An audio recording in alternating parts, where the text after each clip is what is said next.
இந்த வேத பகுதியில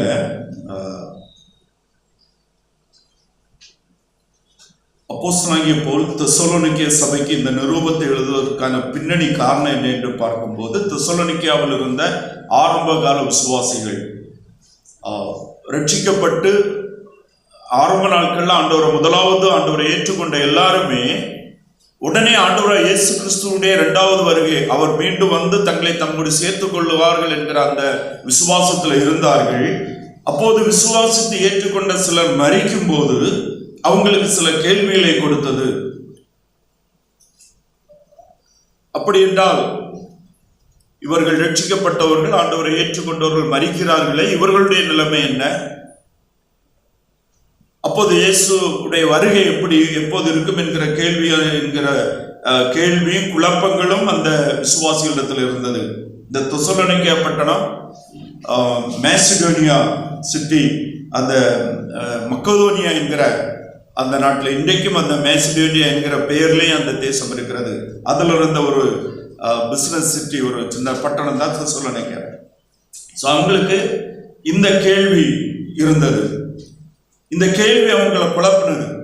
சில விசுவாசிகளுடைய மரணம் மற்ற ரட்சிக்கப்பட்ட விசுவாசிகளுக்கு பல கேள்விகளுக்கு அதை குழப்பினது. ஸோ அதை கேள்விப்பட்டு இன்னும் அநேக அந்த விசுவாசிகளுடைய மனநிலையில் இருந்த அநேக காரியங்களை அறிந்த அப்போஸ்தலனாகிய பவுல் பரிசுத்த ஆவியினால் நடத்தப்பட்டு அவர்களுக்கு ஆலோசனையாக, அவர்களை திடப்படுத்தும்படியாக, இன்னும் அவர்களுக்கும் கிறிஸ்துவுடைய வருகை வரையிலும் விசுவாசிகளாகிய ஆண்டவரை ஏற்றுக்கொண்ட விசுவாசிகளுக்கு சபைக்கும் ஆறுதலாக அவர் பரிசுத்த ஆவி நடத்தினால் எழுதப்பட்டதுதான் இந்த தெசலோனிக்கே நிருபம். இந்த நிருபத்தில் ஆண்டவராய் இயேசு கிறிஸ்துவுடைய இரண்டாவது வருகையை குறித்து சில தெளிவுகளை அந்த தெசலோனிக்கே சபைக்கு இன்று நமக்கும் பவுல் தருகிறத நம்ம பார்க்க முடியும். நாம் இன்றைக்கு சிந்திக்கிற பகுதியில்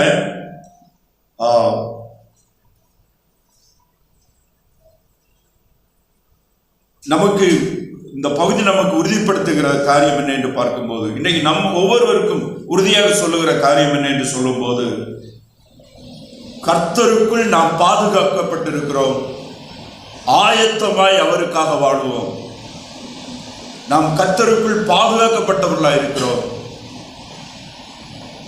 நாம் ஆயத்தத்தோடு அவருக்காக இந்த உலகத்தில் வாழுவோம் என்கிற ஒரு காரியத்தை தான் இந்த பகுதியிலிருந்து நம்ம கொண்டு விட முடியும்.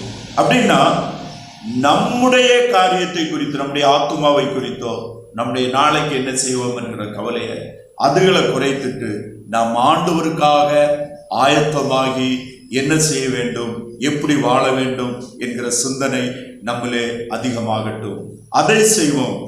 நமக்கு என்ன தேவை, நம்முடைய ஆத்துமா உடைய முடிவு என்ன, ஆத்துமா எப்படிப்பட்ட நல்ல பாதுகாப்புக்குள் இருக்கிறேங்கிற அந்த உறுதியை இந்த உறுதியான தேவ சித்தத்தை இந்த வேத பகுதியில் பவுல் மூலமாக நாம் கற்றுக்கொள்கிறத நம்ம பார்க்க முடியும். ஸோ இங்க பார்க்கும்போது சகோதரரே, இவைகள் நடக்கும் காலங்களையும் சமயங்களை குறித்து உங்களுக்கு எழுத வேண்டியதில்லை. இரவிலே திருடன் வருகிற விதமாய் கர்த்தருடைய நாள் வரும் என்று நீங்களே நன்றாக அறிந்திருக்கிறீர்கள். சமாதானமும் சௌக்கியமும் உண்டென்று அவர்கள் சொல்லும் போது கர்ப்பவதியானவர்களுக்கு வேதனை வருகிறது போல அழிவு சடுதியை அவர்கள் மேல் வரும், அவர்கள் தப்பி போவதில்லை என்று நாம் பார்க்கிறோம். ஸோ இதுக்கு முந்தின அதிகாரத்துல ஆண்டவராகிய இயேசு கிறிஸ்துவனுடைய வருகை 16வது வசனத்தில் பார்க்கும்போது, ஏனென்றால் கர்த்தர் தாமே ஆரவாரத்தோடும் பிரதான தூதருடைய சத்தத்தோடும் தேவ எக்காலத்தோடும் வானத்திலிருந்து இறங்கி வருவாள். அப்பொழுது கிறிஸ்துவுக்குள் மரித்தவர்கள் முதலாவது எழுந்திருப்பார்கள். பின்பு உயிரோடு இருக்க நாமும் கர்த்தருக்கு எதிர்கொண்டு போக மேகங்கள் மேல் அவரோடு கூட ஆகாயத்தில் எடுத்துக்கொள்ளப்பட்டு இவ்விதமாய் எப்பொழுதும் அவருடைய கூட இருப்போம். ஆகையால் இந்த வார்த்தைகளினாலே நீங்கள் ஒருவரை ஒருவர் தேற்றுங்கள் அப்படின்னு சொல்லிட்டு அதுக்கு முந்தின பகுதியோட தொடர்படுத்தி பார்க்கும்போது தான் நமக்கு அது புரியும். ஆண்டவராகிய இயேசு கிறிஸ்து வருவார். அப்போது முதலாவது அவருக்குள் மரித்தோர் உயிரோடு எழுப்பப்படுவார்கள். கிறிஸ்துவுக்குள் மரித்தவர்கள் முதலாவது எழுப்பப்படுவார்கள் என்று முதலாவது அவங்களுக்கு அந்த மரித்தவங்களுக்கு என்ன ஆகும் என்கிற அந்த கொஸ்டினுக்கு பதில் கொடுக்கிறார். அவர்கள் முதலாவது உயிரோடு எழுப்பப்படுவார்கள், பின்பு உயிரோடு இருக்க நாமும் அவரோடு கூட எடுத்துக்கொள்ளப்படுவோம் அப்படின்னு அவருடைய அந்த நிச்சயத்தை சொல்லிட்டு 5வது அதிகாரத்துல, சகோதரர்களே, இவைகள் நடக்கும் காலங்களை சமயங்களை குறித்து உங்களுக்கு வெளிய வேண்டியதில்லை. இரவிலே திருடன் வருகிற விதமாய் ஆண்டவருடைய நாள் வரும் என்று நீங்கள் நன்றாய் அறிந்திருக்கிறீர்கள். சமாதானமும் சபிக்கவும் உண்டென்று அவர்கள் சொல்லும் போது கர்ப்பவதியானவர்களுக்கு வேதனை வருகிறது போல அழிவு சடுதியாய் அவர்கள் மேல் வரும், அவர்கள் தப்பி போவதில்லை என்று இங்கே சொல்லப்படுகிற காரியத்தை பார்க்கிறோம். 2 பேதுரு 3வது அதிகாரம் 10வது வசனத்தை ஒரு வாசிப்போம்.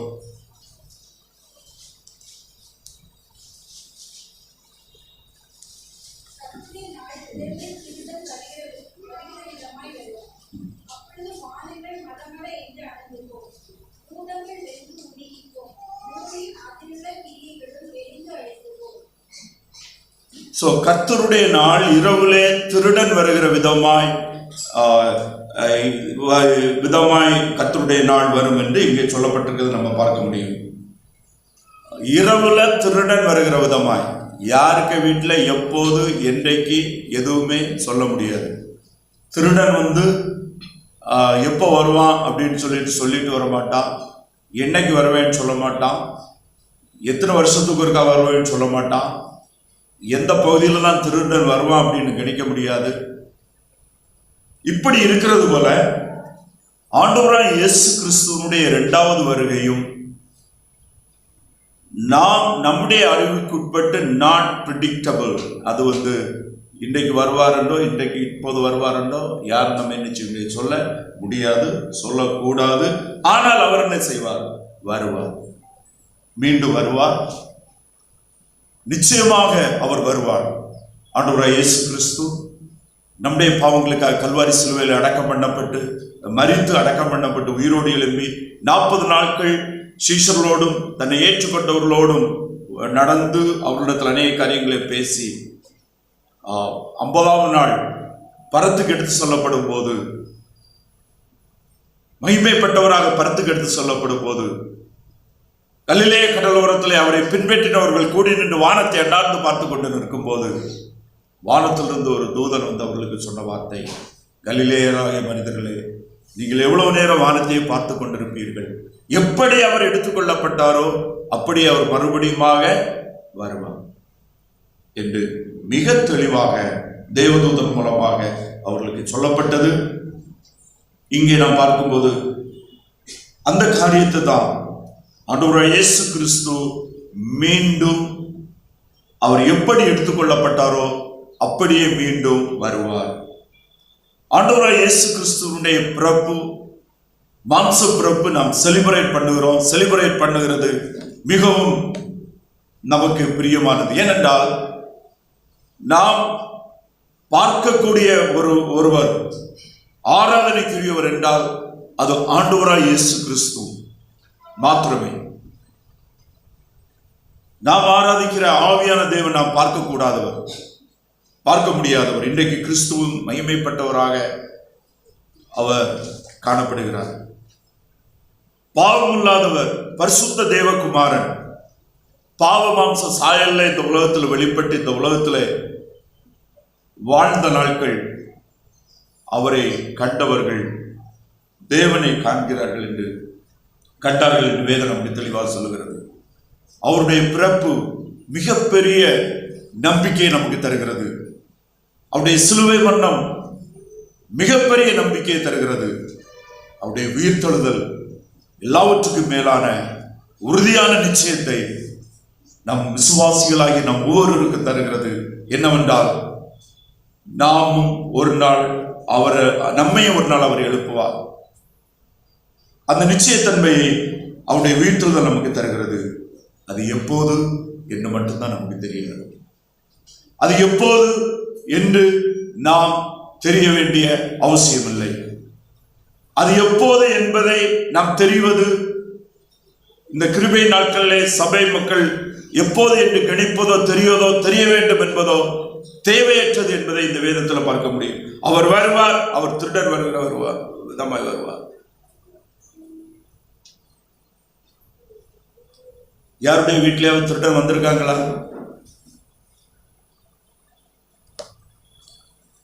திருடன் வந்த சில வீடுகள் இருந்தால் அவங்கள்ட்ட கேட்டு பார்த்தீங்கன்னா நினைச்சே பார்த்துருக்க மாட்டாங்க, யோசித்துக்கே பார்த்துருக்க மாட்டாங்க.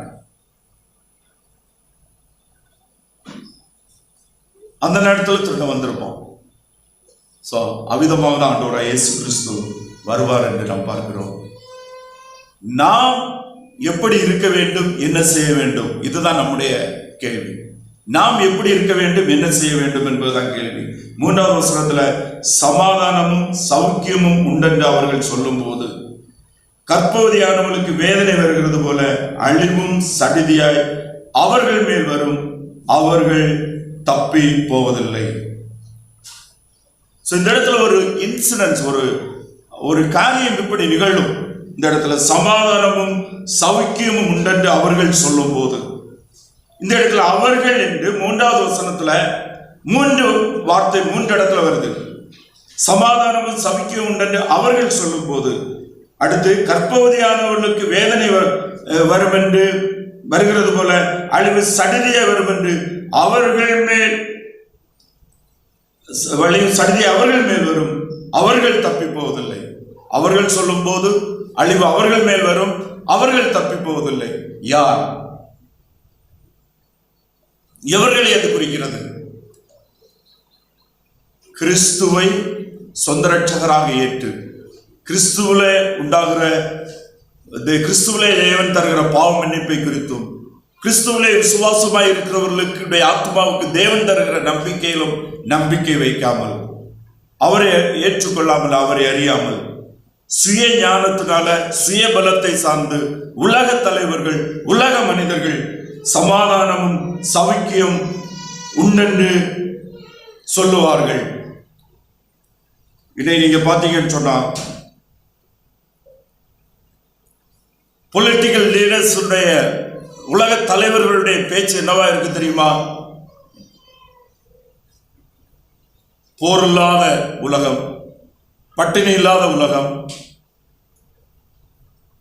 நோய் இல்லாத உலகம், இப்படின்னு மனிதன் சந்திக்கிற எந்த பிரச்சனையும் இல்லாத ஒரு உலகத்தை எப்படி உண்டு பண்ணுவது என்ற ஆழ்ந்த சிந்தனையும் ஆழ்ந்த ஆராய்ச்சிகளும் நடந்து கொண்டிருக்கிறது.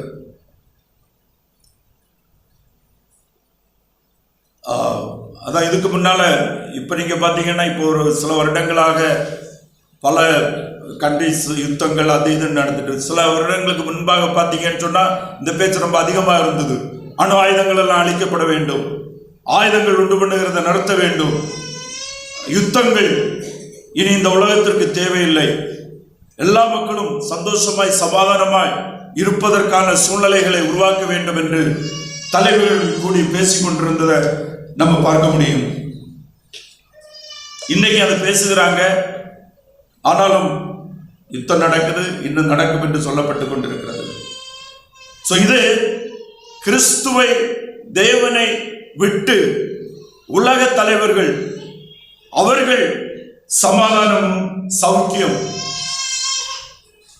அப்படின்னு சொன்னா எல்லாருடைய தேவையும் கிடைக்கும், எல்லாருடைய நோய்க்கு மருந்து கிடைக்கும், எல்லாருக்கும் எல்லாம் கிடைக்கும், சௌக்கியமான எல்லாருக்கும் வீடு, எல்லாருக்கும் வேலை வாய்ப்பு, எல்லாருக்கும் பணம், அதான் அந்த சௌக்கியம். சமாதானம்னா ஒரு யுத்தம் இல்லை, ஒன்றும் இல்லை, அப்படிப்பட்ட ஒரு காரியம். இப்படி வரும்போது அழிவு சடிதியாய் யார் மேல வரும்? அவர்கள் மேல. அவர்கள் தப்பி போவதில்லை என்று சொல்லப்பட்டிருக்கிறது. இது ஒரு இன்சிடென்ஸ். உடனே இந்த வசனத்தை எடுத்துட்டு போய் இது இதை குறிக்குது, அதனால இந்த நாள் இப்படி வரலாம், இது இப்படி சம்பவிக்கணும்னு சொல்லி நம்ம கணக்கு போட முடியாது. சில சூழ்நிலைகள் மனிதர்கள் சுய ஞானத்தினால எப்படி ஆளுதற்கு பரலோகத்தின் தேவனை, எல்லாவற்றையும் ஆளுகை செய்கிற மெய் தேவனை விட்டு ஒரு ஆளுகையை குறித்து சிந்திப்பாங்க. அது நடக்காது.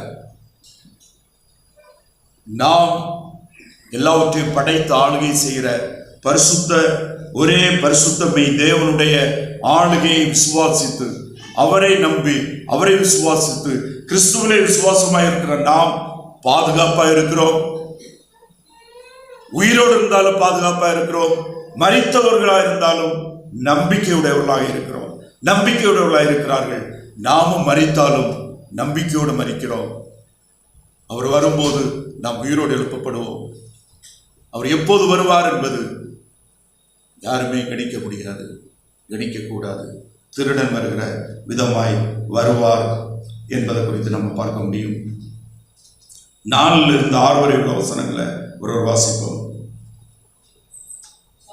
சகோதரரே, அந்த நாள் திருடனை போல உங்களை பிடித்துக் கொள்ளத்தக்கதாக நீங்கள் அந்தகாரத்தில் இருக்கிறவர்களால் அல்லவே. நீங்கள் எல்லாரும் வெளிச்சத்தின் பிள்ளைகளும் பகலின் பிள்ளைகளுமாய் இருக்கிறீர்கள். நாம் இரவுக்கும் இருளுக்கும் உள்ளானவர்கள் அல்லவே. ஆகையால் மற்றவர்கள் தூங்குகிறது போல நாம் தூங்காமல் விழித்துக் கொண்டு தெளிந்தவர்களாய் இருக்க கடவோம். தூங்குகிறவர்கள் போதும். ஸோ இந்த முதல்ல சொல்லிட்டு அடுத்து நேரடியா பேசுறாங்க. சர்ச்சு அந்த பிலிவர்ஸ் கிட்ட பேசுகிறாரு. சகோதரர்களே, முதல்ல அந்த வருகை குறித்த ஒரு பொதுவான காரியத்தை சொல்லிட்டு பர்சனலா அவங்கள அட்ரஸ் பண்றாரு. அது அன்றைக்கு தெசலோனிக்கே சபையை அவர் மைண்ட்ல வச்சு பேசினாலும் இன்றைக்கு வரையிலும் இன்னைக்கு நாம் சகோதரர்களே, நாம் விசுவாசிகளா இருக்கிற நாமே அந்த நாள் திருடன் வருகிறதை போல உங்களை பிடித்துக் கொள்ளத்தக்கதாக நீங்கள் அந்தகாரத்தில் இருக்கிறவர்கள் அல்லவே. அவர் வந்து நம்ம அவர்கள் மேல் அழிவு வரும், அவர்கள் அழித்து போவார்கள். ஆனால் நீங்கள் அவ்விதமாக அழிவுக்கு நேராக பிடித்துக் கொள்ளப்படுகிறவர்களாக அல்ல, நீங்கள் வெளிச்சத்தில் இருக்கிறீர்கள், நீங்கள் அந்தகாரத்தில் இருக்கிறவர்கள் அல்லவே.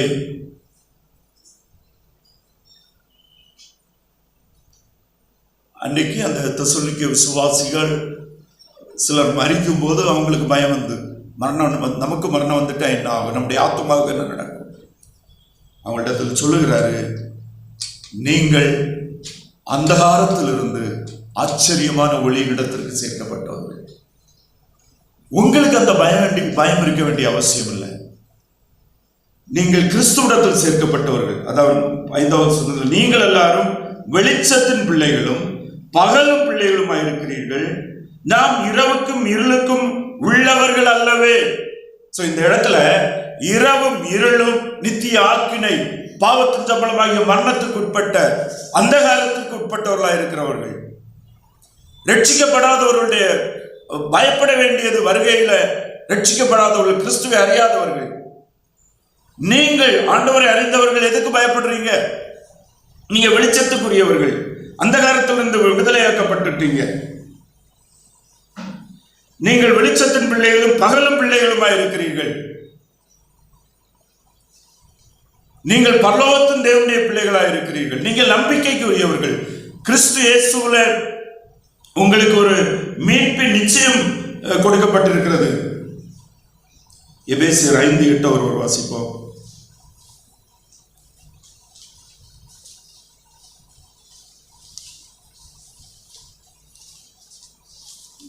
முற்காலத்தில் நீங்கள் அந்தகாரமாய் இருக்கிறீர்கள், இப்பொழுதோ கர்த்தருக்குள் வெளிச்சமாய் இருக்கிறீர்கள். வெளிச்சத்தின் பிள்ளைகளாய் நடந்து கொள்ளுங்கள். முற்காலத்திலே நீங்கள் அந்தகாரத்தில் இருந்தீர்கள், இப்பொழுதோ கர்த்தருக்குள் வெளிச்சத்தின் பிள்ளைகளாய் இருக்கிறீர்கள். அதாவது ரட்சிப்பு மிக தெளிவான ஒரு லைனை வகுக்குது. இருள் வெளிச்சம், அங்கே இங்கே எந்த தொடர்பும் இல்லை. ஆவிக்குரிய பிரகாரமாக நித்தியத்தில் நாம் இயேசு கிறிஸ்துவுக்குள் மிக தெளிவாக நம்பிக்கைக்குடைய வெளிச்சத்தின் பிள்ளைகளாக கிறிஸ்து இயேசுவுக்குள் மாற்றப்படுகிறோம். அதைத்தான் இங்க சொல்லுகிறாரு.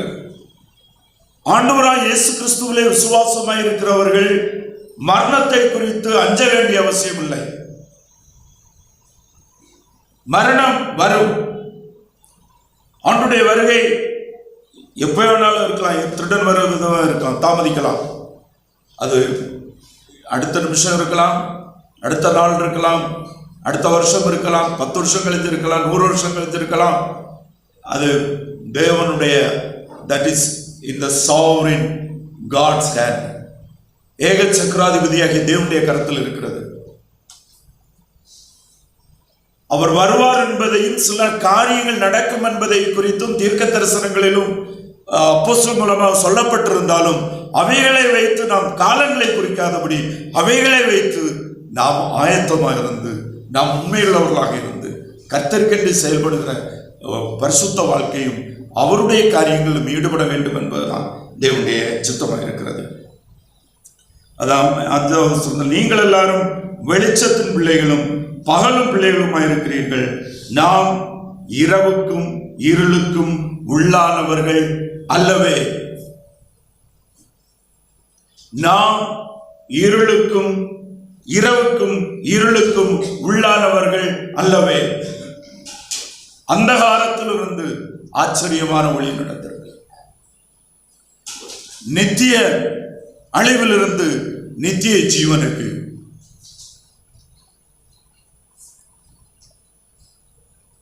நாம் ஆவிக்குரிய பிசாசு குடும்பத்திலிருந்து ஆவிக்குரிய பரலோக தேவனுடைய பிள்ளைகளாக அவருடைய குடும்பத்தோடு இணைக்கப்பட்டிருக்கிறோம்.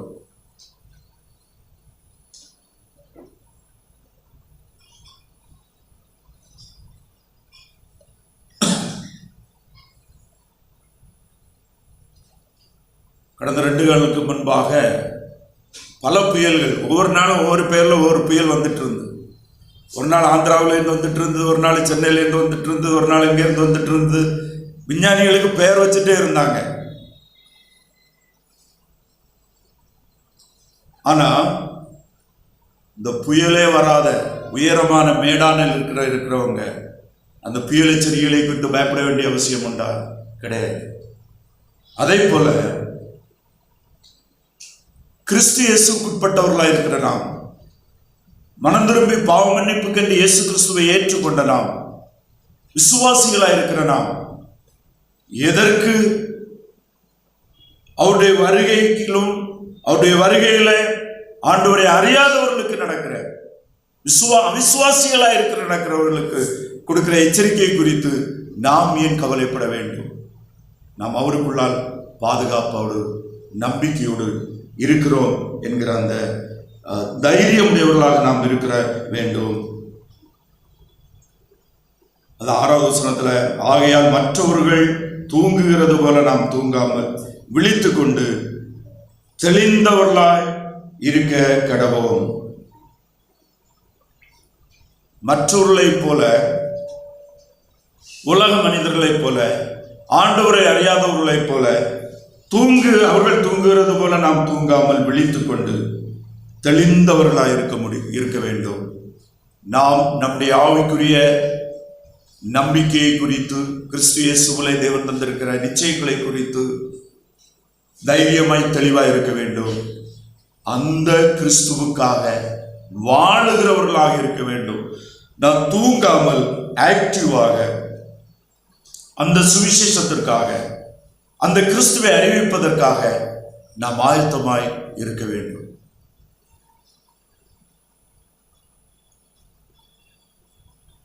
யோவான் 1வது அதிகாரம் 5லிருந்து 7 வரை உள்ள வசனங்களை ஒரு வாசிப்போம்.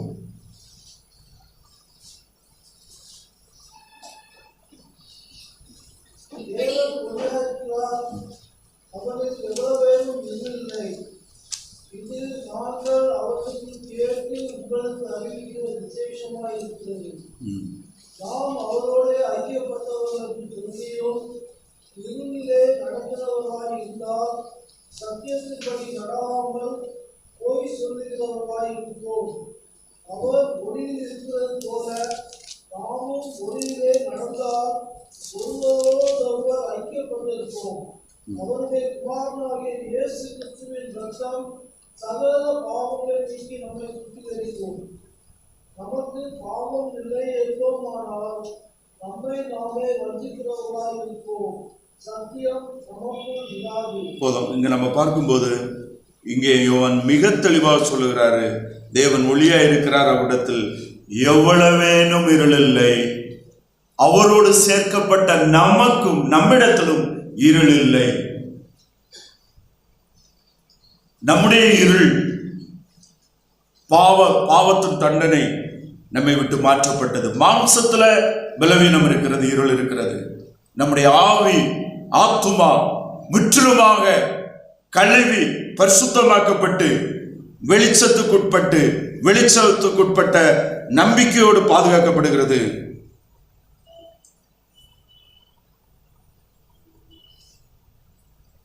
இங்கே 6வது வசனத்துல 1 யோவான் 1:6 நாம் அவரோட ஐக்கியப்பட்டிருக்கிறோம் என்று சொல்லி இருளிலே நடக்கிறவர்களாய் இருந்தால் சத்தியத்தின் படி நடாமல் பொய் சொல்லுகிறவர்களாய் இருக்கிறோம். அப்படின்னா நம்ம ஆண்டவரை ஏற்றுக்கொண்ட பின்பும் அவிசுவாசம் உடையவர்களாய் மாம்ச உணர்வுகளுக்கு இடம் கொடுத்து நம்பிக்கை, நாம் ஆண்டவர் நமக்கு நம்பிக்கையை கொடுத்திருக்கிறார். ஆனால் அந்த நம்பிக்கையை இழந்து நம்முடைய பாவ பலவீனங்களின் நிமித்தம் நாம் அவிதமாக இருப்போமே ஆனால் அது நம்முடைய தவறு. நாம் ஒளியில் நடக்க வேண்டும். அப்படிப்பட்ட பலவீனமுடையவர்கள், பாவ பலவீனமுடையவர்கள், அவிசுவாசத்திலும் மாம்சத்தின்படி நடக்கிறவர்கள் மனம் திரும்பி ஆண்டவராய் இயேசு கிறிஸ்துவிடத்திலிருந்து மன்னிப்பை பெற்று மீண்டும் அந்த வெளிச்சத்துக்குள் வந்து, தைரியத்துக்குள் வந்து, நம்பிக்கையிலே நாம் கிறிஸ்துவுக்கென்று வாழ வேண்டும் என்று நாம் அழைக்கப்படுகிறோம். வாழ்க்கையில தான் மாற்றம் வரும். கிறிஸ்துவுக்குள் உண்டாயிருக்கிற நம்பிக்கை மாறாது, மாற்றத்துக்குரியது அல்ல என்கிறதை நாம் மிக தெளிவாக புரிந்து கொள்ள வேண்டும். அந்த நிச்சயத்தை தான் அந்த தெசலோனிக்கே சபை விசுவாசிகளுக்கும் இன்றைக்கு கிறிஸ்து இயேசுவிலே விசுவாசமாக இருக்கிற நமக்கும் கொடுக்கப்படுகிறது.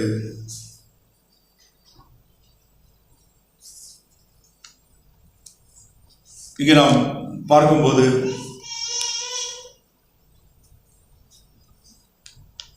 நாம் வெளிச்சத்திலே ஒளியிலே இருக்கிறோம்.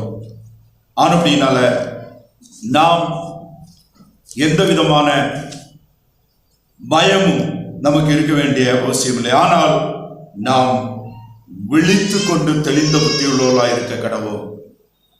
விழித்து கொண்டு தெளிந்த புத்தி உள்ளவர்களாக இருக்க கடவோம்.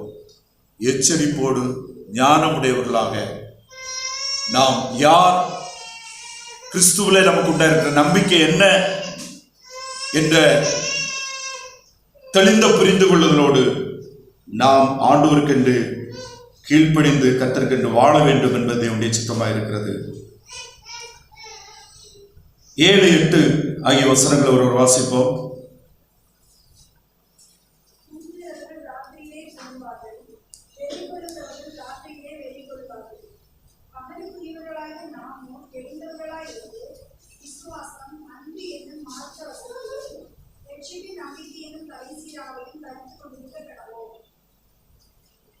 தூங்குகிறவர்கள் ராத்திரியிலே தூங்குவார்கள், வெறி கொள்ளுகிறவர்கள் ராத்திரியிலே வெறி கொள்ளுவார்கள் அப்படின்னு சொல்லிட்டு, அந்த ஆண்டவரை அறியாமல் இருக்கிறவர்கள், இன்னும் அந்த ஆவிக்குரிய வெளிச்சம் இல்லாமல் இருக்கிறவர்கள், அவர்கள் தூங்கி மாம்ச வெறி கொண்டவர்களாக, மாம்சத்தின்படி வாழுகிறவர்களாக, உலக காரியங்களை சிந்திக்கிறவர்களாக, உலகத்துக்கென்றே வாழ்ந்து கொண்டிருக்கிறவர்களாக இருப்பார்கள். பகலுக்குரியவர்களாகிய நாமோ தெளிந்தவர்களாக இருந்து, பகலுக்குரியவர்களாகிய நாமோ, வெளிச்சம் பகல் இவைகள் எல்லாமே வந்து ஆவிக்குரிய வெளிச்சத்தையும் ஆவிக்குரிய பகலையும் குறிக்கிறது. நம்பிக்கைக்குரிய நாம், ஒரு நிச்சயமுடைய நாம், ஒரு எதிர்பார்ப்புடைய நாம், உலக மனிதர்களை போல இராதபடி தெளிந்தவர்களாக இருந்து விசுவாசம், அன்பு என்னும் மார்க்கவசத்தையும் ரட்சிப்பின் நம்பிக்கை என்னும் தலை சீராவையும் தரித்து கொண்டிருக்க கடவோம் என்று சொல்லுகிறத நம்ம பார்க்கிறோம். அதாவது எந்த பொருள்களுக்கு பாதுகாப்பு தேவை, எவைகளை நம்ம மூடி பாதுகாப்போம், எவைகளை வந்து எனிமி அட்டாக் பண்ணுவாங்களோ அவங்கள வந்து ரொம்ப பாதுகாத்து வச்சிருப்போம். நம்முடைய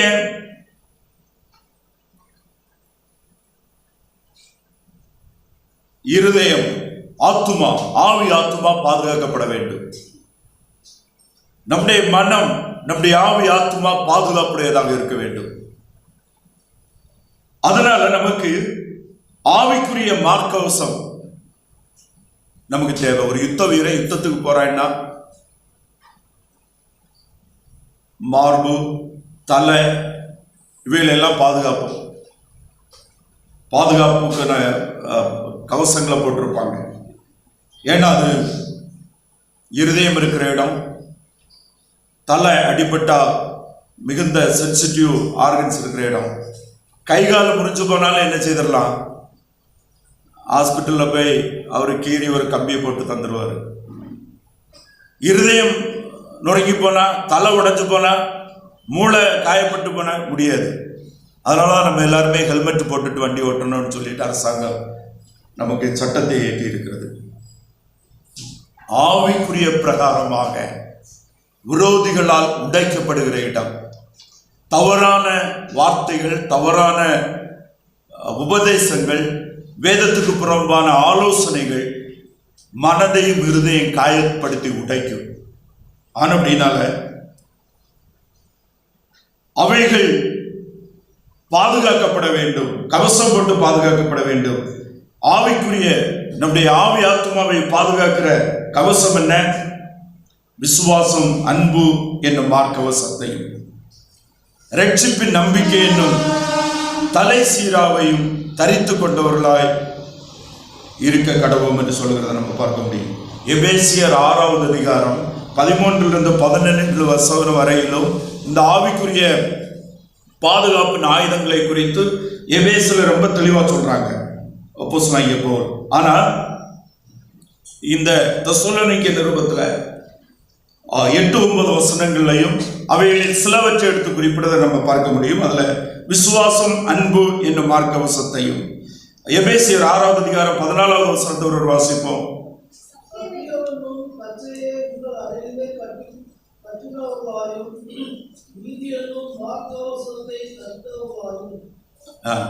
எபேசியர் 14 மார்க்கவசம் எது? நீதி என்னும் மார்க்கவசம். 1 தெசலோனிக்கேயர் 8 மார்க்கவசம் எது? விசுவாசம், அன்பு என்னும் மார்க்கவசத்தையும் அப்படின்னு சொல்கிறத நம்ம பார்க்க முடியும். சோ விசுவாசம், அன்பு, நீதி இவைகள் எல்லாமே ஒன்றே ஒன்று தொடர்புடையவர்கள். குறிப்பா விசுவாசம் என்கிற ஆண்டுடைய வார்த்தையின்படி தெளிவான விசுவாசம் நம் மனதையும் இருதயத்தையும் பாதுகாப்பதற்கு மிக மிக தேவையானது. அன்பு, நீதி, அந்த இடத்துல நம்முடைய ஆத்துமாவை பாதுகாக்கிற நீதி நம்முடைய சுய நீதி அல்ல, கிறிஸ்துவின் நீதி. அதைத்தான் அப்போஸ்தலனாகிய பவுல் கொரிந்தியருக்கு சொல்லும் போது, நாம் அவருக்குள் தேவனுடைய நீதியாகும்படி பாவமே அறியாத அவரை நமக்காக பாவமாக்கினார். இயேசு கிறிஸ்துவில் உண்டாகிற நீதியை விசுவாசித்து, நாம் விசுவாசத்தினால் பாவம் மன்னிக்கப்பட்டு கிறிஸ்துவுடைய நீதியை நாம் பெற்றிருக்கிறோம். அது நமக்குள் இருக்கிறது. அதை பரிசுத்த ஆவியாகிய தேவன் நமக்குள் வைத்திருக்கிறார். நம்முடைய நம்பிக்கை கிறிஸ்துவின் நீதியை சார்ந்தது என்ற விசுவாசத்தினால் நாம் தைரியம் உடையவர்களாய், நிச்சயம் உடையவர்களாய், நம்முடைய எண்ணங்கள் எந்த விதத்திலும் அங்கெங்கும் அசையாதபடி திட நம்பிக்கையுடையவர்களாக வாழ வேண்டும் என்பது தேவனுடைய சித்தமாக இருக்கிறது. ரட்சிப்பு மூலமாக நமக்கு உண்டாயிருக்கிறதான ஆவிக்குரிய நன்மைகள், பாதுகாப்பு, நிச்சயம், உறுதித்தன்மை, இவை எல்லாமே 100% God, 0 from man.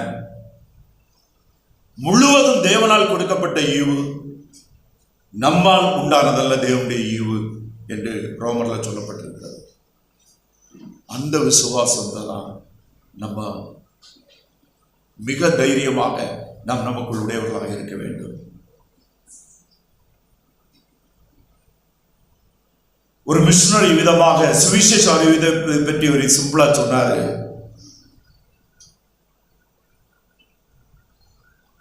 A beggar who found food saying to the another his co-beggar that there is food, sufficient food. உணவு இல்லாமல் பிச்சை எடுக்கிற ஒரு பிச்சைக்காரனுக்கு ஒரு இடத்துல உணவு கிடைச்சது.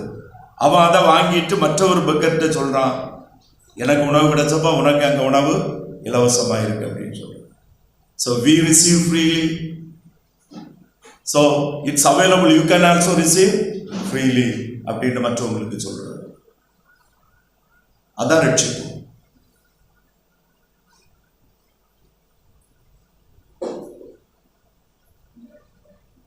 இது கிரியைகளினால் உண்டான அல்ல, தேவனுடைய ஈவு.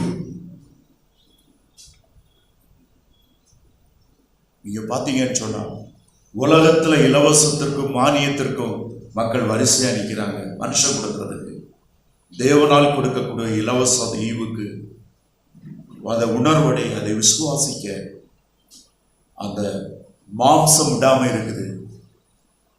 தேவனோ அதை நமக்கு வெளிப்படுத்தினார். அந்த தேவன், அந்த பரிசுத்த ஆவியானவர் இன்னும் அநேகருக்கு அதை வெளிப்படுத்தும்படியாக நாம் அநேகருக்கு அறிவிக்கிறவர்களாக இருக்க வேண்டும். ரட்சிக்கிறவர், வெளிச்சம் கொடுக்கிறவர், மறுபடி பிறக்க செய்கிறவர் தேவன். பட் நம்முடைய வேலை என்ன? preach the gospel, share the gospel, teach the gospel. நமக்கு நிச்சயம் உண்டு. தெசலோனிக்கே சபை விசுவாசிகளிடத்தில் சொல்லுகிறாரு, நீங்கள் விசுவாசம், அன்பு என்னும் மார்க்கவசத்தை தரித்துக் கொண்டார்கள். இன்னும் சுருக்க சொன்னார், தெசலோனிக்கே விசுவாசிகள் ஆத்துமாவை குறித்து, மரணத்தை குறித்து பயப்படும்போது சொல்லுற, தைரியமாய் இருங்க, உங்களுக்கு ஒன்றும் ஆகாது, உங்களுடைய மீட்பு அழியாதது, மரித்தவர்கள் உயிரோடு எழுப்பப்படுவார்கள், நீங்களும் அவரோடு சேர்த்துக் கொள்ளப்படுவீர்கள். பயப்படாதுங்க, தைரியமா இருங்க. அவர்களை திடப்படுத்தி, நீங்கள் வெளிச்சத்துக்குரியவர்கள், இருக்கக்கூடியவர்கள் அல்ல, நீங்கள் பாதுகாப்புக்குரியவர்கள். அந்த விசுவாசத்தை எடுத்து உங்களை மனதிலே வைத்து தைரியப்பட்டு பாதுகாத்துக் கொள்ளுங்கள் என்று சொல்லுகிறார்கள். மார்க்கவசத்தையும் ரட்சிப்பின் நம்பிக்கை என்னும் தலை சீராவையும் தரித்து கொண்டிருக்க வேண்டும், தரித்து கொண்டிருக்க கடவுள். எபேசியர் 6:17.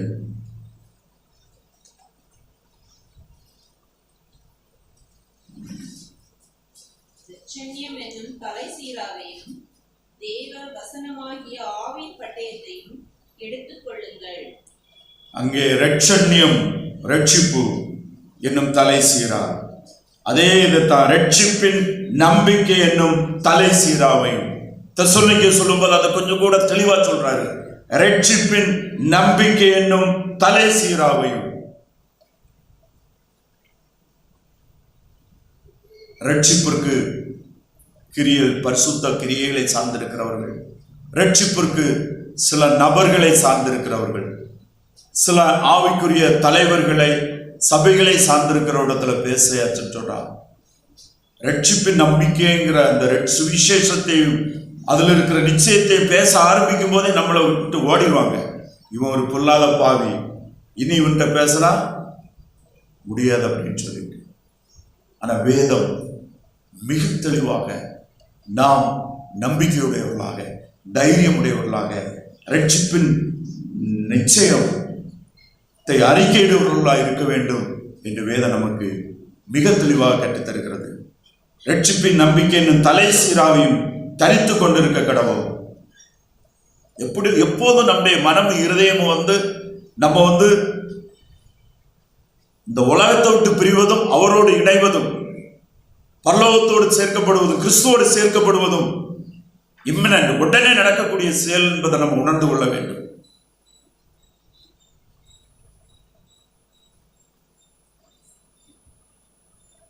முதலாக மரித்தவன் கிறிஸ்துவை சந்தித்தது யார்? கிறிஸ்து மரித்த உடனே முதல்ல மீட் பண்ணது யாரு?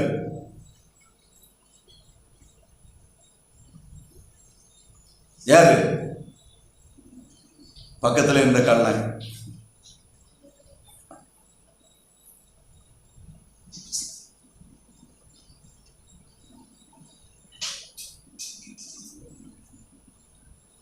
பாவத்துக்காக, நான் என் பாவத்திற்காக, நாம் நம்முடைய பாவத்துக்காக தண்டிக்கப்படுகிறோம். இவரோ எந்த பாவமும் செய்யாத பரிசுத்த தேவகுமாரனாகிய கிறிஸ்து என்று அறிக்கையிட்டான். அவரும் சிலுவையில மரித்தார், அவனும் சிலுவையில அவனுடைய பாவத்துக்காக தண்டிக்கப்பட்டான். மரித்த உடனே அவன் யாரை சந்திச்சான்? கிறிஸ்துவை சந்திச்சான். பைபிள்ல எங்கே சொல்லப்படல முதல்ல கள்ளனை இயேசு சந்தித்தாருன்னு. ஆனாலும் அவர்கள் மரிக்கும் போது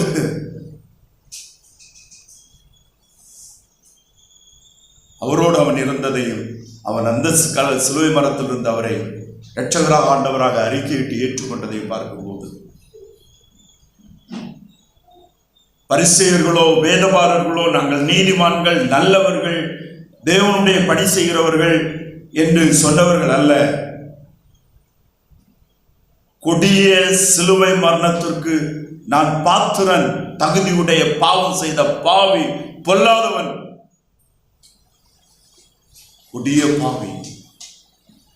அந்த பாவத்திற்காக சிலுவை தண்டனையை ஏற்றுக்கொண்ட பாவி ஆண்டவர் என்ன செய்தார்? உடனே சந்திச்சார்.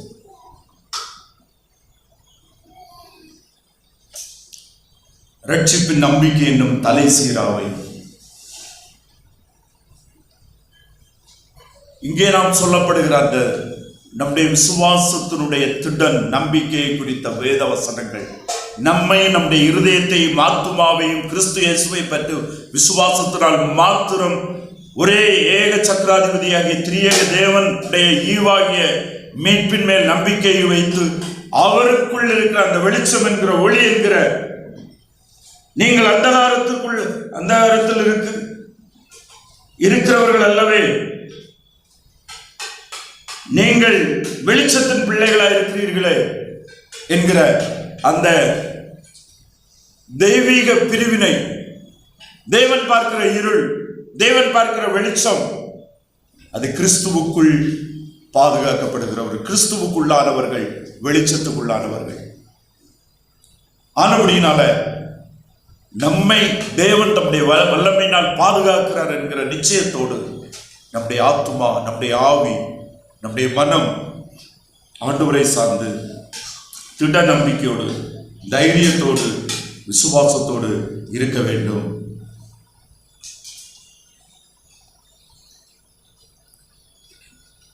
இந்த இடத்துல ரட்சிப்பின் நம்பிக்கை என்னும் தலை சீராவையும் தரித்து கொண்டிருக்க கடவோம். இந்த இடத்துல நம்பிக்கை அவர் தந்திருக்கிறாரு, நாம் அதை விசுவாசத்தினால் அதை தரித்து கொண்டிருக்க கடவோம். அந்த விசுவாசத்தில் உறுதியாக இருக்க கடவோம். அது நம்முடைய பொறுப்பாக இருக்கிறது. அவர் நமக்கு கொடுத்திருக்கிறார் என்கிற அந்த வாக்கு தத்துவத்துக்கு உண்மையுள்ள பரிசுத்தமை தேவன் மேல் விசுவாசம் உடையவர்களாய் நாம் தரித்துக் கொள்ள வேண்டும். இதுக்கு தொடர்ச்சியாக தான் நம்ம வரும்போது, இதே அதிகாரம் 24வது வசனத்துல நாம் சொல்லும் போது, உங்களை அழைத்தவர் உண்மையுள்ளவர், அவர் அப்படியே செய்வார். அதாவது தொடர்ச்சி அநேக காரியங்களை சொல்லிட்டு, இவைகளுக்காக, இப்படிப்பட்ட ஆவிக்குரிய பலனுக்காக, இப்படிப்பட்ட உலக பாதுகாப்புக்காக உங்களை அழைத்த தேவன் உண்மையுள்ளவராக இருக்கிறார். அப்படினால அவர் எதற்காக உங்களை அழைத்தாரோ அதை செய்வார். அவர் மாற்றத்துக்குரியவர் அல்ல. Faithful is he who called you. நாம் நம்முடைய தகுதியை சார்ந்து நாம் நம்முடைய மீட்பை யோசிக்காதபடி, மீட்பை அனுபவிக்காதபடி, மீட்பை செலிப்ரேட் பண்ணாதபடி, தேவனை சார்ந்து நம்முடைய மீட்பை நாம் செலிப்ரேட் பண்ண வேண்டும் என்பது கிறிஸ்து இயேசுவுக்குள் நம்மை குறித்து தேவனுடைய சித்தமாயிருக்கிறது. 9 11 வரை உள்ள வசனங்களை வாசிப்போம். தேவன் நம்மை கோபாக்கினைக்கு என்று நியமிக்காமல் நம்முடைய கர்த்தராகிய இயேசு கிறிஸ்து மூலமாய் ரட்சிப்படைவதற்கு என்று நியமித்தார். நாம் விழித்திருப்பவர்களானாலும் நித்திரை அடைந்தவர்களானாலும் நம்முடனே கூட நாம் ஏகமாய் பிழைத்திருக்கும்படி அவர் நமக்காக மரித்தாரே. ஆகையால் நீங்கள் செய்து வருகிறபடியே ஒருவரை ஒருவர் தேற்றி ஒருவருக்கு ஒருவர் பக்தி விருத்தி உண்டாகும்படி செய்யுங்கள். ஸோ அடுத்து நம்ம இந்த இடத்துல பார்க்கும்போது நம்முடைய பொறுப்பு என்ன நிமித்தம் இந்த 9வது வசனத்திலேயும் தேவன் நம்மை கோபாக்கினைக்கென்று நியமிக்காமல், he is not appointed us for judgment. appointed நியமித்திருக்கிறார். தம்முடைய கர்த்தராகிய இயேசு கிறிஸ்து மூலமாய் ரட்சிப்படைவதற்கு நியமித்தார். appointed.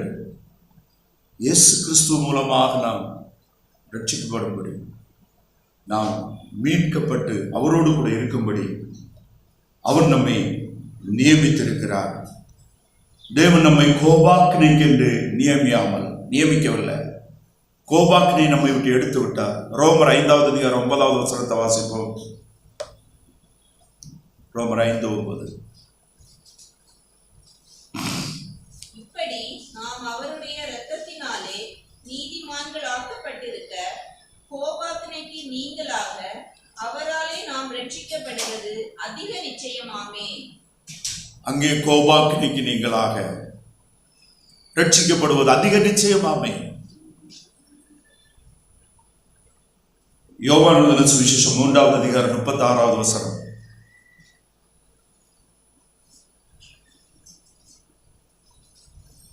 யோவான் 3:36.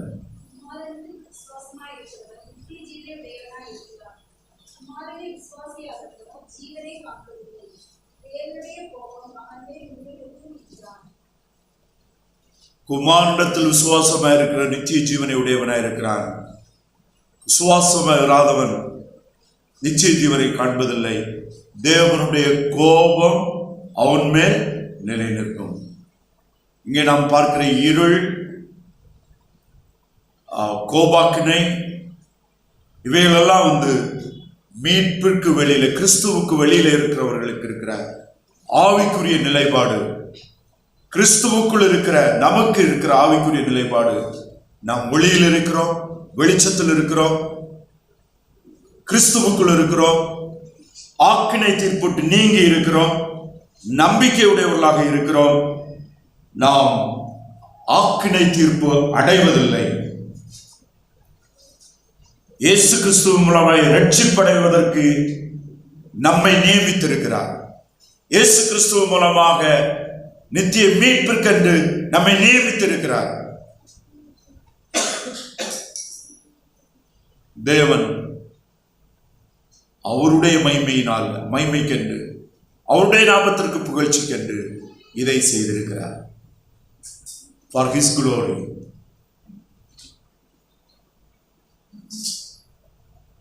அவருடைய மகிமைக்கென்று இதை நமக்கு அவர் கிருபையினால் செய்து அவர் நம்மை அந்த விசுவாசத்தில் நிலைத்திருக்கும்படி அழைத்திருக்கிறார்.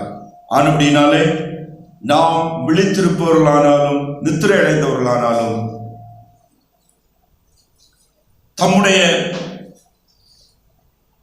தம்முடனே கூட நாம் ஏகமாய் பிழைத்திருக்கும்படி அவர் நமக்காக மரித்தாரே. இந்த இடத்துல சொல்லுகிறாரு, இயேசு கிறிஸ்துவை ஏற்றுக்கொண்ட சிலர் மரித்து போனாங்க, இருக்கட்டும், மரித்தவர்களானாலும் விழித்திருக்கிறவர்களானாலும் உயிரோடு இருக்கிறவர்களானாலும் தம்முடனே கூட நாம் ஏகமாய் பிழைத்திருக்கும்படி அவர் நமக்காக மரித்தாரே. அப்ப சொல்லுகிறாரு, மரித்தவங்களை பற்றி கவலைப்படாதுங்க, நீங்க உயிரோடு இருக்கிறத பற்றி நீங்க யோசிக்காதுங்க. நம்மை அவர் கிறிஸ்துவுடனே கூட, அவரோடு கூட நாம் மரித்தவர்களானாலும் பிழைத்து இருக்கிறவர்களானாலும் நித்திய காலமாக நாம் அவரோடு பிழைத்திருக்கும்படி அவர் நமக்காக மரித்தாரே. கிறிஸ்து நம்முடைய மரணத்தை தன்னில் ஏற்றுக்கொண்டாரே. பின்ன ஏன் உங்களுக்கு கவலை? பின்ன ஏன் மரித்தவர்களை குறித்து கவலை? பின்ன ஏன் உங்களுடைய என்ன சம்பவிக்கும் என்று நீங்க ஏன் கவலைப்படுறீங்க? அப்போஸ்தலனாகிய பவுல், கிறிஸ்து எனக்கு ஜீவன், சாவு எனக்கு ஆதாயம் என்று பிலிப்பியர்கள் 1வது அதிகாரத்தில் சொல்லும் போது அவர் என்ன சொன்னார்னா, எனக்கு சாவுதான் ஆதாயம், ஆனா நான் பிழைச்சிருக்கணும்னா உங்களுக்கு வேண்டிய ஆண்டவர் சுத்தமானா கொஞ்ச நாள் வச்சிருந்தா நான் இருந்துட்டு போறேன். நான் பிழைத்திருக்கிறது பிலிப்பு சபை மக்களுக்கு மற்றவங்களுக்கு பிரயோஜனமாகதற்காக ஆண்டவர் என்னை இந்த உலகத்துல கொஞ்ச நாள் வச்சா நான் இருந்துட்டு போறேன். மற்றபடி என்னுடைய விருப்பம், எனக்கு ஆதாயம் அது சாவு. எவ்வளவு பெரிய ஒரு விஷன், ஹெவன்லி விஷன் அவருக்கு இருந்தது. எவ்வளவு பெரிய ஒரு ஹோப், எட்டர்னல் ஹோப், எவ்வளவு பெரிய ஒரு நிச்சயம் அவருக்கு இருந்தது, நம்பிக்கை அவருக்கு இருந்தது. இவருக்கு எவ்வளவு பெரிய விசுவாசம் அது.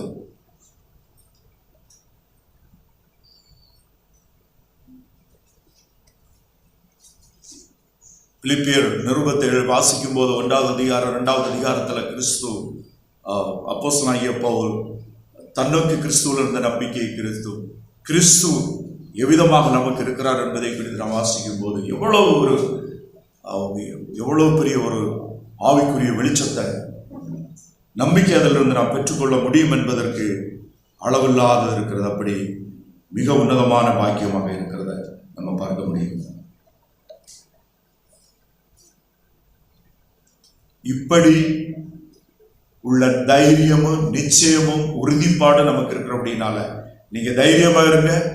தலைசிராவை தரித்து கொண்டிருக்க ரட்சிப்பு நிச்சயம் என்கிற நம்பிக்கை என்கிறதை, அந்த நம்பிக்கையின் தலைசிராவை தரித்து கொண்டிருக்கிற நீங்க 11வது வசனத்துல நமக்கு ஒரு ரெஸ்பான்சிபிலிட்டி எப்படி இருக்கணும். சரி, விசுவாசம் நம்பிக்கை அது அப்படி இருக்கட்டும், எப்படி நீங்க வாழ்ந்து கொண்டிருக்கட்டும், செயல்பட வேண்டும். ஆகையால் நீங்கள் செய்து வருகிறபடியே ஒருவருக்கொருவர் தேற்றி ஒருவருக்கொருவர் பக்தி விருத்தி உண்டாகும்படி செய்யுங்கள். இந்த இடத்துல ஒரு சந்தோஷமான காரியம் என்னன்னா, நீங்கள் செய்திருக்கிறபடி அவங்க தெசலோனிக்கே சபை விசுவாசிகள் உண்மையிலே நம்ம 1வது அதிகாரம் எல்லாம் வாசிக்கும் போது விசுவாசத்திற்காக அநேகத்தை விட்டவங்க, விசுவாசத்திற்காக அநேகத்தை கொடுத்தவங்க, விசுவாசத்திற்காக அநேக காரியங்களை செய்து கொண்டிருக்கிறவங்க. நீங்க பாருங்க, தெசலோனிக்கே விசுவாசிகளுக்கு குழப்பம், சந்தேகம் வந்தது, குழப்பம் வந்தது. ஆனா உண்மையிலே அவங்க ஆண்டவருக்காக வாழ்ந்து கொண்டு இருக்கும் போது தான் அது வந்தது. ஆண்டவருக்காக செயல்பட்டு கொண்டு இருக்கும் போது தான் வந்தது. அவங்க பின்வாங்கி மாம்சத்தின்படி வாழ்ந்து கிறிஸ்துவ மறந்து வாழும்போது அவங்களுக்கு சந்தேகம் வந்ததல்ல. அவங்க விசுவாசத்துல இருக்கிறாங்க, கிறிஸ்துவுக்காக வாழ்கிறாங்க, கிறிஸ்துவுக்காக அர்ப்பணிக்கிறாங்க, கிறிஸ்துவுக்காக கொடுக்குறாங்க. ஆனாலும் சில இந்த மரணம் நடக்கும் போது சில காரியங்கள் குழப்பம் வந்தது. அவருடைய குழப்பத்துக்கு காரணம் ஒருவேளை அன்றைக்கு சபைக்கான நிரூபங்கள் கொடுக்கப்படவில்லை. சோ இந்த கிறிஸ்துடைய வருகையை குறித்த தெளிவு அவங்களுக்கு இல்லை. ஆனால் இன்றைக்கு நமக்கு அந்த தெளிவு இருக்கிறது. அதனால் அப்படி நமக்கு அந்த குழப்பங்கள் நமக்கு வராது. நீங்கள் செய்து வருகிறபடியே. ஓகே, நம்ம சபையிலையும் நம்ம இதுவரை பேசின விசுவாசத்தை குறித்து கேட்டா நிறைய பேர் சொல்லுவாங்க, நாங்க அந்த நம்பிக்கை எங்களுக்கு இருக்கு, நாங்க ரட்சிப்பு நிச்சயத்தை நம்புகிறோம், நாங்க மீண்டும் அடுத்தால பரலோகத்துக்கு தெரியும், உண்மையிலே நாங்க அதை, எங்களுக்கு அது ரொம்ப சந்தோஷம், அப்படியெல்லாம் சொல்லுவீங்க. ஆனா அந்த விசுவாசம் உங்களை இப்ப என்ன செய்துட்டு இருக்கு, செய்ய வைக்குது, நீங்க என்ன செய்துட்டு இருக்கிறீங்க அதுக்காக? அந்த கேள்விக்கு நம்முடைய பதில் என்ன?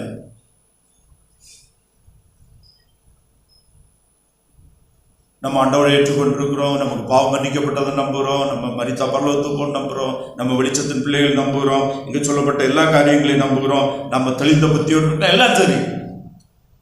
அவைகள் உங்களை என்ன செய்ய வைத்தது? அதற்காக என்ன செய்ய வைத்தது? கிறிஸ்துவுக்காக என்ன செய்ய வைத்தது? கிறிஸ்துவுக்காக நம்ம என்ன செய்து கொண்டிருக்கிறோம்?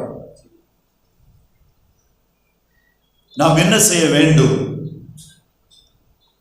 ஒருவரை ஒருவர் தேற்றி ஒருவருக்கொருவர் பக்தி விருத்தி உண்டாகும்படி செய்யுங்கள். ஒருவருக்கொருவர் பக்தி விருத்தி உண்டாகும்படி செய்யுங்கள். ஒருவர் ஒருவர் தேற்றி, encouraging each other, building each other. நம்முடைய செயல்கள் must edify others. மற்றவர்களை பக்தி விருத்தி உண்டு பண்ணுகிறதாக இருக்க வேண்டும். நம்முடைய பேச்சு, செயல், நடத்தை எல்லாமே மற்றவருடைய பக்தி விருத்தி, அவங்க கிறிஸ்துவுக்குள் வளர, அவங்க தேவனோடு நெருங்க, தேவனில் ஐக்கியமாக, தேவனில் உறவாட ஏதுவான காரியங்களை நாம் விசுவாச குடும்பங்களுக்குள் நமக்குள் நாம் செய்ய வேண்டும் என்பது தேவனுடைய சித்தமாக இருக்கிறது. அன்று தெசலோனிக்கே விசுவாசிகள் அதை செய்து வந்தாங்க. இன்னும் கொஞ்சம் கூட இன்னும் அதை தொடர்ந்து செய்துட்டு இருங்க.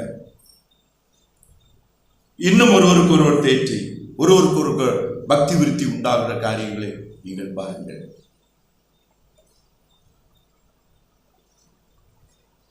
விசுவாச ஐக்கியமும் வேத வசனமும் ஒருவரை ஒருவர் பக்தி விருத்தி பண்ணக்கூடியது. வேத வசனத்தின் மூலமாக நாம் பக்தி விருத்தி உண்டு பண்ணப்படுகிறோம்.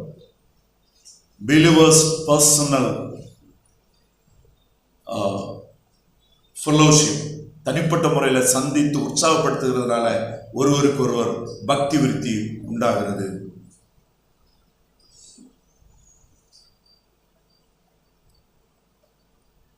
வேதம், இங்கே கொடுக்கப்பட்ட நிருபங்கள், இன்னும் சுவிசேஷங்கள், அப்போஸ்தலருடைய இதுகள், தீர்க்க தரிசனங்கள் மற்றவர்களுக்கு பக்தி உண்டாகிறது. அப்போஸ்தலனாகிய பவுல் சொல்லுகிறார், நீங்கள் நிருபங்களாயிருக்கிறீர்கள். every one of us are epistles. நாம் ஒருவரை சந்தித்து அவர்களுக்கு ஆறுதலுக்கானவைகளை, தேர்தலுக்கானவைகளை, அன்புக்கானவைகளை, ஆவிக்குரிய உற்சாகத்துக்கானவைகளை பேசி ஜெபிக்கிறதுனால பக்தி விருத்தி உண்டாகிறது.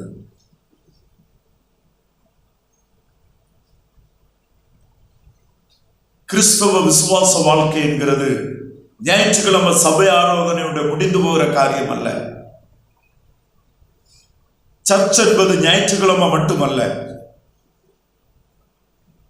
சபை குடும்பங்கள் ஒவ்வொரு நாளும் ஒவ்வொருடைய ஆறுதலையும், தேர்தலையும், பக்தி விருத்திக்கு ஏதாவதைகளையும் சிந்திக்கிறவர்களாக இருக்க வேண்டும். அது வேத வசனத்தை சார்ந்தது மாத்திரமல்ல, வேத வசனம் பக்தி விருத்தி உண்டாக்குறதுல முக்கியமான காரியம். ஆனால் நம்முடைய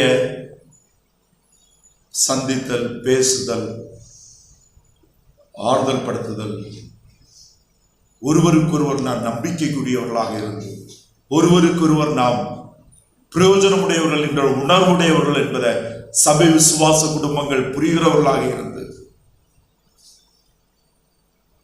நம்முடைய ஐக்கியம் என்பது கிறிஸ்து இயேசுவுக்குள் தேவனால் ஏற்படுத்தப்பட்ட நாம் ஒருவருக்கொருவர் அவயவங்கள் என்பதை உணர்ந்து அவ்விதமாக நாம் செயல்பட வேண்டும். அதற்காக தான் நாம் கிறிஸ்து இயேசுவுக்குள் அழைக்கப்பட்டிருக்கிறோம்.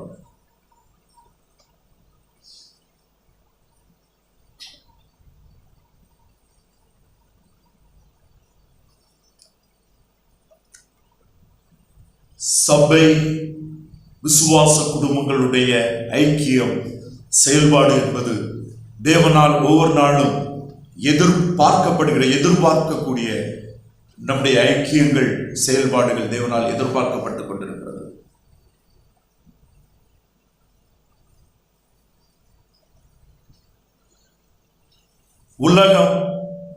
உலகத்துடைய காரியங்கள் நம்மை பிரிக்கும். கிறிஸ்து ஆவிக்குரிய காரியங்கள் நம்மை இணைக்கும். வேத வசனம், கிறிஸ்துவனுடைய வார்த்தைகள் நாம் ஒருவருக்கொருவர் பாலங்கள் கட்ட உதவ வேண்டும்.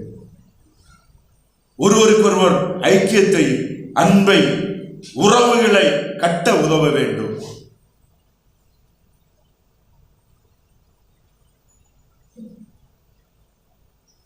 இந்த வேளையில நம்முடைய தனிப்பட்ட வாழ்க்கையை மட்டும் சிந்தித்து பார்த்து நாம் சபையோடு நம்முடைய உறவுகள் எப்படி கட்டப்பட்டிருக்கிறது, ஒருவரோடு நம்முடைய எந்த அளவு நம்முடைய இணைப்பு இருக்கிறது என்பதை சிந்தித்து பாருங்க. அதைத்தான் இங்க சொல்லுகிறது.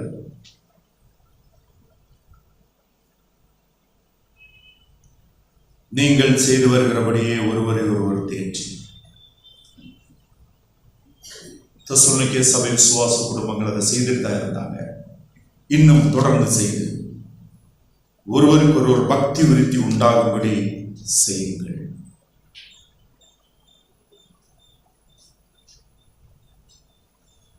ஒருவர் கஷ்டத்தோடு இருந்தா உலக மனுஷன் என்ன நினைப்பான் தெரியுமா? இவனுட்ட இப்ப போய் பேசினா பைசா கேட்பான், ஏற்கனவே கடத்துல இருந்தான், இவனை போய் பார்க்க போனா அவன்கிட்ட இருக்க பிரச்சனையெல்லாம் சொல்லுவான். நமக்கு இருக்கிற பிரச்சனையை நமக்கு தாங்க முடியல. நோ, இது மாம்சத்துக்குரிய எண்ணங்கள், உலக மனிதனுடைய சிந்தனைகள். நாம் ஒருவருக்கு ஒருவர் ஆசீர்வாதமாக இருக்கும்படி, ஒருவருக்கு ஒருவர் உற்சாகப்படுத்தும்படி கிறிஸ்து இயேசுவுக்குள் அழைக்கப்பட்டவர்கள்.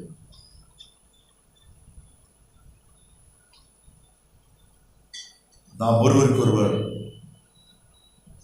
விசாரிக்கிறதிலும், உதவுகிறதிலும், தேற்றுகிறதிலும், ஆறுதல் படுத்துகிறதிலும் நம்மில் இருக்கிற பரிசுத்த ஆவியானவர் நான் ஜெபத்தோடு வாஞ்சியோடு ஒருவருடைய காரியங்களை குறித்து விசாரிக்கும் போது பரிசுத்த ஆவியானவர் நம் மூலமாக ஆறுதலான, தேர்தலான வார்த்தைகளை, செயல்களை உருவாக்குகிற தேவனாக இருக்கிறார். தேவன் இவைகளை நமக்குள்ளால் உருவாக்குகிறார் என்று சொல்லுகிற அந்த வேத வசனம் என்ன சொல்லுங்க, சொல்லுங்க. அது மனப்பாடம் பண்ணலையா?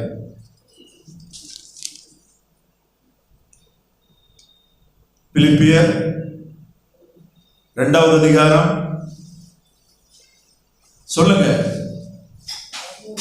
13வது வசனம்.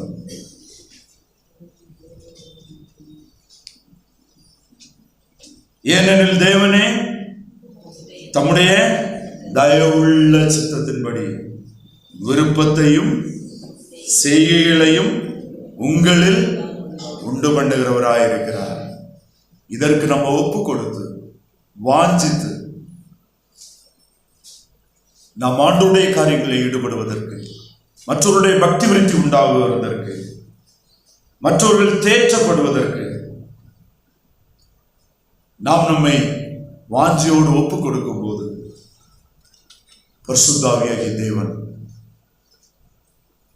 நம்மை நடத்தி, நம்மை உணர்த்தி, நம்மால் முடியாத காரியங்களை, மாம்சத்தால் முடியாத காரியங்களை,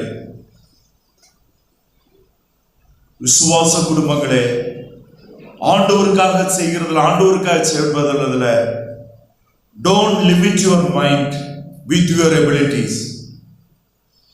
நம்மால எதை செய்ய முடியும் என்று நினைச்சு உங்களுடைய மனதை கட்டுப்படுத்தாதுங்க.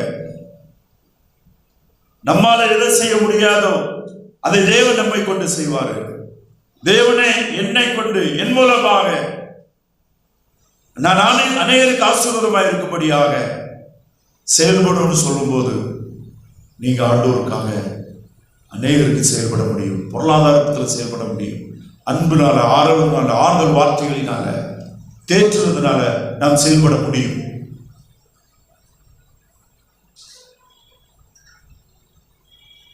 அப்போஸ்தலனாகிய பவுல் அடிக்கப்பட்டு இழந்து சிறைக்கு பல பிரச்சனைகள் அவர் சந்தித்தாலும் அவர் இருப்பது பிலிப்பிய சபைக்கு பிரயோஜனம் என்பதை அவர் அறிகிறார். சோ நான் பிரயோஜனமா உங்களுக்கு இருக்கிறதுனால ஆண்டவர் இன்னும் கொஞ்ச நாள் என்ன வச்சா வச்சுட்டு போட்டோம், இல்லைன்னா நான் அவரோடு கூட இருக்கிறத நான் விரும்புகிறேன். ஆண்டவருக்காக பிரயோஜனப்பட முடியாது என்பது மாம்சத்தினுடைய, பிசாசனுடைய எண்ணம். ஆண்டவருக்காக பிரயோஜனப்பட முடியும், பிரயோஜனப்பட வேண்டும். பிரயோஜனப்படுவது தேவனுடைய சுத்தம். மற்றவருடைய பக்தி விருத்தியிலும், மற்றவருடைய ஆறுதலிலும், தேர்தலிலும் நாம் வைக்கப்பட வேண்டும் என்பது தேவனுடைய சுத்தம். அதற்கு உங்களுடைய கையில காசு இருக்க வேண்டிய அவசியம் இல்லை. அதற்கு உங்களிடத்துல நீங்க படிச்சவங்களா இருக்க வேண்டிய அவசியம் இல்லை. அதற்கு நீங்க ஒரு கார் வச்சிருந்தா, பைக் வச்சிருக்க வேண்டிய அவசியம் இல்லை. நீங்க கிறிஸ்துவை உடையவர்களாகவும், கிறிஸ்துவின் மேல் தெளிவான விசுவாசமும், தைரியமும், நம்பிக்கையோடு செயல்பட ஆயத்தமா இருந்தா போதும். God will enable, God will provide. ஆண்டவர் பலப்படுத்தி, ஆண்டவர் தந்து, ஆண்டவர் நடத்துவார். நாம் அப்படி இருக்க வேண்டும் என்பது கிறிஸ்து இயேசுவில் தேவன் நம்மை அழைத்த அழைப்பினுடைய நோக்கம். நீங்க முடியாது என்று லிமிட் பண்ண ஆரம்பிச்சீங்கன்னு சொன்னா ஒன்றுமே முடியாது.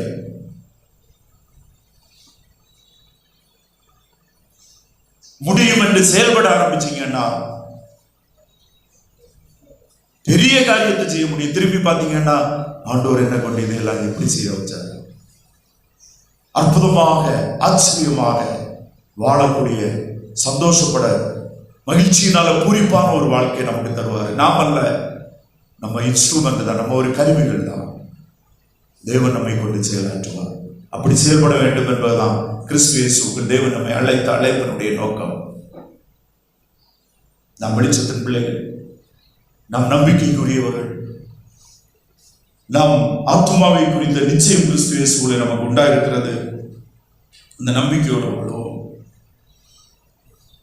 ரட்சிப்பின் நம்பிக்கை அறிக்கை எடுக்கிறதுல தைரியமா இருப்போம். உலகம் அதை அறியாமல் இருக்கலாம், அதற்காக நாம் நம்முடைய வாயை மூட வேண்டாம். அது கிறிஸ்துவனுடைய மகிமை, ஏனென்றால் அது முற்றிலும் கிறிஸ்துவிலே தேவன் தருகிற ஈவு.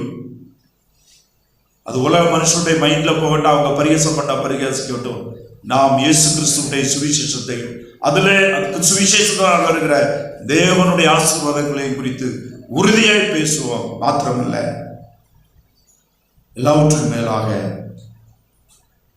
நாம் ஆண்டவருடைய காரியங்களில் உற்சாகமாய், மற்றவருடைய பக்தி விருத்திக்கு ஏதுவான காரியங்களில், தேற்றுகிற காரியங்களில் ஈடுபடுவோம். அதற்காகவே கிறிஸ்து இயேசுவுக்குள் நாம் அழைக்கப்பட்டிருக்கிறோம். நம்ம எல்லாரும்